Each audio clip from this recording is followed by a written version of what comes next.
Kirk Cousins, thank you so much for joining us here at Radio Row. I know that you've teamed up with Battle of the Paddles. We'll get to that in just a second, but I do want to start with this Kirk Cousins curse that's going around the internet right now. Have you heard of this? I did. Yeah. My wife told me about it a couple of days ago, and I had heard about it a couple of years ago as well. Maybe even last year, if it was, we beat San Fran and they were talking about it. So we'll see if it holds true. I think the Eagles have a good shot to break that curse with the team that You they have do? this year and the way they control the line of scrimmage. So if ever the curse was going to be broken, it looks like this year might be the year.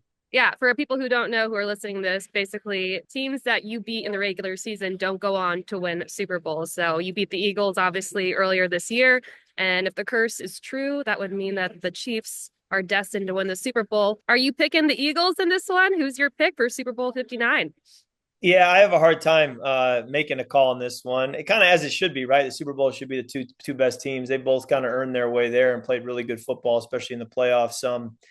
I think what makes it hard to pick the Chiefs is how much the Eagles just dominate the line of scrimmage. I mean, when you rush the passer the way they do, when you pass protect and block the way they do, when you have a running back like they do, it's hard for them not to dominate a game, especially over four quarters. But at the same time, I have a hard time picking against the Chiefs until they've lost. So I kind of speak out of both sides, but I'll probably go Chiefs. But I can understand why the Eagles would be a favorite. Yeah, I mean, you've played against both teams this season. From your perspective, like what makes both these teams so tough to go up against?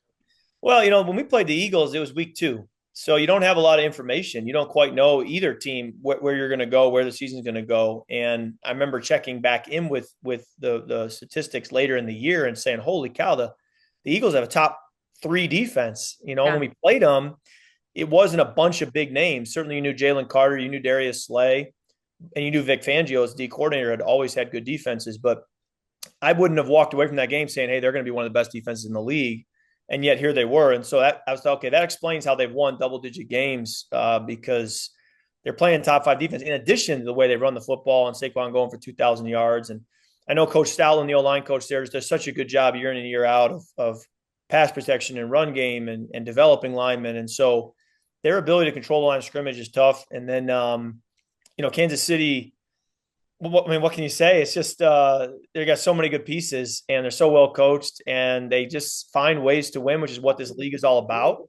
Games are going to be close, and they seem to find the inches when it matters. Yeah, you mentioned Saquon Barkley, and you've been in this league for a really long time. Obviously, he's having an incredible season, almost broke the rushing record. Have you seen a running back like this talented in your NFL career? I mean, he's just having an insane season with the Eagles. Yeah, I mean, to have the year he's had, you first of all have to stay healthy, which is difficult as a running back to be feeling good for 17 games plus the playoffs. But he's done it, which is a testament to him and the way he takes care of himself. And then, the other piece that you forget about when a guy runs for 2,000 yards is he can catch the football and he can run Right. routes. And so he helps you a lot in the pass game too and in the screen game. And there's been some good running backs over the years who can go for 2,000 yards, but they may not be that talented in the pass game. And that's where I think Saquon really becomes a tough matchup for defenses because it's not just running between the tackles, but it's so many different ways that he can hurt you. So Right. he's had a special year, and it's a big reason why the Eagles are in the Super Bowl. Yeah. Well, you just wrapped up your 13th NFL season, which is amazing, and you've had already such a well-respected NFL career. I'm just curious, how often do you think about how much longer you want to play? I've probably been thinking about that for going back 6, 7 years now. You start to Oh, wonder. really? I think when you look back too and see like how long Tom Brady played, how long Drew Brees played, how long Brett Favre played, you see guys set a bar pretty high for what can be done.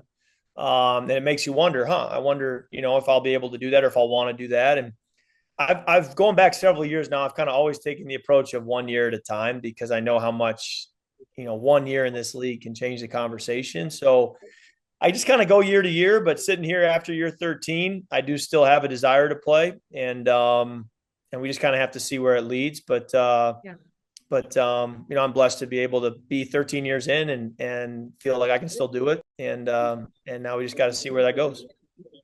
Yeah, kind of piggybacking off of that, for you, what would be an ideal outcome for this next season in 2025 after kind of an up and down year with the Falcons? Yeah, I think every year always is about winning, and however you can do that, and so When you start the year, you really want to focus on, hey, win our division, host a home playoff game, and from the home playoff game, make a run in the playoffs. And, that's really when you then get to the end of a season and you look back and you say, were we able to do that? And that's kind of what everything's built on. That's what you try to find in everything you do. Okay, I know that you are joining us on behalf of Battle of the Paddles. Tell me about this. Sounds very fun and interesting. Yeah, there's a lot of different events that go on during Super Bowl week, but this has to be one of the most fun to be able to play table tennis. P&G's putting on their third annual Battle of the Paddles, so we'll be playing table tennis with some other NFL players, some other celebrities. Wednesday night, tomorrow night, it'll be 7 p.m. Eastern time, and you can actually stream it live on YouTube on Complex's YouTube channel. But I'm looking forward to it, and P&G right now in partnership with Lowe's is running a promo offer from now till May. You can get $10 off any $50 purchased in P&G products like Bounty, Swiffer, Tide. So that's kind of the message we want to get out there. But yeah, looking forward to playing some table tennis tomorrow night and seeing what we can do. Okay, table tennis, but I also want to ask you about golf because I understand that you're a pretty good golfer. I've seen the pictures of you golfing with your boys on Instagram. Who would be your dream foursome on the golf course? Yeah, that's a tough question off the top of my head. I mean, my first thought went to pro golfers. Obviously Tiger would be awesome to have. Scotty But Scheffler. yeah, Scotty Scheffler's a great one as well. I'd love to play with him.